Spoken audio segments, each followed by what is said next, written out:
పెట్టాడు.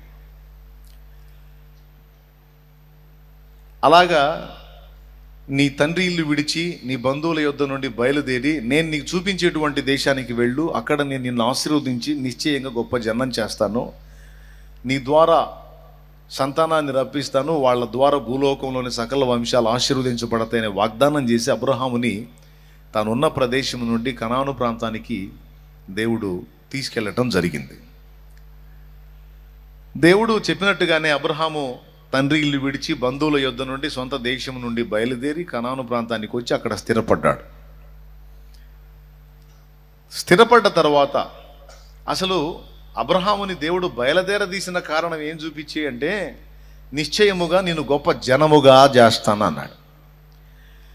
గొప్ప జనముగా చేస్తానని దేవుడు అబ్రహాముతో మాట్లాడినప్పుడు కనీసం ఒక్క బిడ్డ కూడా అబ్రహాముకు లేడు. అర్థమైందా? ఒక్క బిడ్డ కూడా అబ్రహాముకు లేడు. నీకు సంతానాన్ని ఇస్తాను. ఎలాంటి సంతానాన్ని ఇస్తానంటే అందరూ కనేటువంటి పిల్లలు కాదు, నీ నుండి నేను రప్పించేటువంటి సంతానం వల్ల నీ వంశమే కాదు, నీ కుటుంబమే కాదు, నీ బంధుజనులే కాదు, భూలోకములోని సకల వంశాలు సకల జాతులు ఆశీర్వదించబడేటువంటి సంతానాన్ని నీ నుండి రప్పిస్తాను.